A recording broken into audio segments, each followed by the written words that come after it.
yang kita baca dari banyak sumber bahwa hidup ini memang banyak ketemu dengan penderitaan yang itu secara umum adalah bisa merupakan cobaan dan ujian, bisa merupakan pembersihan atau pengampunan dari dosa-dosa, bisa juga merupakan bagian dari perjuangan untuk sampai pada Tuhan. Ini biasanya dalam agama-agama melihat penderitaan itu satu di antara tiga ini. Ada kalanya penderitaan itu merupakan ujian, cobaan. Ya, yang namanya ujian kan berarti pada akhirnya kita akan dapat reward kalau lulus. Orang yang punya perspektif ini melihat apapun, mengalami apapun akan dipandang sebagai ujian yang harus dia selesaikan, dia carikan solusi yang tepat sehingga akhirnya dia dapat pahala, dia dapat balasan, dia dapat kebahagiaan dari Tuhan. Itu gaya pertama. Gaya kedua, penderitaan harus kita alami untuk membersihkan diri kita dari dosa-dosa, dari kesalahan. Nanti banyak dalil yang menyatakan bahwa kalau kita diberi sakit, kalau kita mendapat musibah, maka dosa-dosa kita akan diampuni. Atau yang ketiga, penderitaan adalah jalan yang harus ditempuh supaya orang bisa sampai pada Tuhan. Untuk menuju Tuhan itu kan banyak usaha, banyak upaya, banyak hal yang harus kita korbankan. Entah kecil, entah besar, entah kita anggap berat atau kita anggap biasa atau kita anggap ringan. Tapi kan di situ ada perjuangan, ada pengorbanan. Ketika ada pengorbanan ya pasti ada sedikit atau banyak rasa menderita. Kita disuruh zakat, itu kan tidak enak. Menderita, kita sebagian harta kita dikasihkan ke orang lain padahal kemarin mencarinya capek. Kita menyebutnya pengorbanan, tapi itu kan kita jalani demi bisa sampai pada Tuhan. Disuruh haji, berapa sekarang biayanya haji? Sholat 5 waktu, itu kan pengorbanan mungkin di tenaga, pengorbanan mungkin di waktu meskipun sebentar. Kan tidak ada orang yang sholatnya lama hari ini, mestinya kan ya sebentar-sebentar. Tapi kan kadang sebentar itu kan rasanya beratnya luar biasa. Semacam penderitaan, pengorbanan yang hebat. Tapi kita jalani saja, kenapa? Biar bisa sampai pada Tuhan. Nah, ini perspektif tentang penderitaan. Saya miskin tidak apa-apa asal Allah ridho. Nah, itu perspektif tentang penderitaan. Biar kita diridhoi oleh Allah. Nah, jadi agama-agama secara umum punya ciri 3 ini ketika membahas penderitaan. Yang paling terkenal di antara agama-agama yang menonjol sekali konsepnya tentang penderitaan kan Buddhisme. Dulu kita pernah membahas tentang Buddhisme ya. Dalam Buddhisme penderitaan ini kan hakikat hidup. Jadi hidup ini hakikatnya menderita. Ini selaras dengan pengalamannya Siddhartha Gautama. Kalau dalam Buddhisme, penderitaan ini dikenal sebagai dukkha. Kata-kata ini diserap dalam bahasa Indonesia nanti jadi kata-kata yang artinya juga penderitaan, yaitu dukkha. Biasanya ada kalimat selanjutnya dukkha derita. Karena memang artinya dukkha itu penderitaan. Hidup ini pasti dukkha isinya, penderitaan. Penderitaan itu bisa penderitaan yang biasa, dukkha, misalnya sakit fisik, nah itu dukkha. Sariawan, sakit gigi, sakit perut, nah itu dukkha, penderitaan biasa. Ada penderitaan karena perubahan. Kalau dalam Buddhisme, istilahnya viparinama dukkha. Misalnya menderita karena putus cinta, menderita karena terpaksa harus hidup dengan orang yang kita benci, menderita karena ditinggal orang yang kita sayangi, dan seterusnya. Ini kan terjadi perubahan. Itu sakit. Jadi karena apa? Karena situasi baru itu kan menyakitkan. Kemarin bersama, berdua, sekarang sendiri, itu kan menyakitkan.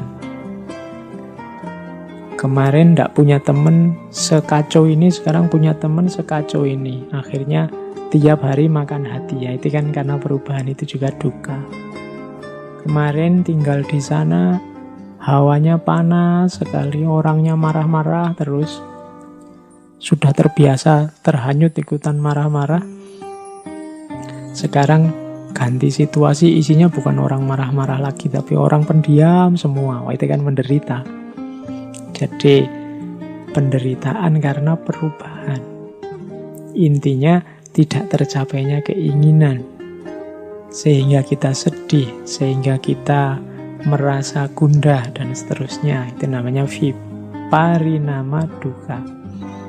Yang ketiga, penderitaan karena kita sebagai manusia. Ini yang disebut penderitaan sebagai hakikat hidup. Bahwa sebagai manusia kita ini lahir dengan karakter manusia yang lemah, banyak keterbatasan, tidak berdaya, nantinya tua dan juga mati. Ini kalau cerita tentang keterbatasan manusia, kelemahan manusia berhubungan dengan Buddhisme, ini saya ingat dulu saya zaman kuliah suka sekali baca cerita-cerita dari tradisi cerita-cerita Cina yang banyak serialnya itu. Yang saya ingat ada serial yang judulnya Golok Pembunuh Naga. Itu tokohnya Zhang Wuji. Saya masih ingat itu, Tio Buki. Dia ini ketua aliran, namanya aliran Ming. Ini hubungannya sama penderitaan. Jadi aliran Ming ini kalau pakai istilah Tiongkok namanya Ming Jiao. Ming Jiao itu agama cahaya. Ini aliran ini untuk orang-orang Tionghoa yang menganut agama. Dulu agama ini disebut sesuai nama pendirinya, yaitu Mani, dari Persia. Sehingga agama ini dikenal dengan nama Manikaisme. Meskipun ketika masuk Tiongkok nanti terpengaruh oleh Buddhisme dan Zoroastrianisme, Zoroaster dan Buddhisme. Nah, yang saya ingat dari novel ini cerita Golok Pembunuh Naga ini yang ngarang namanya Jin Yung. Ada satu syair yang bagus dari aliran agama cahaya Ming Jiao ini, yang saya ingat sampai sekarang. Yang kalimatnya begini kurang lebih maksudnya. Hidup apa senangnya, mati apa susahnya.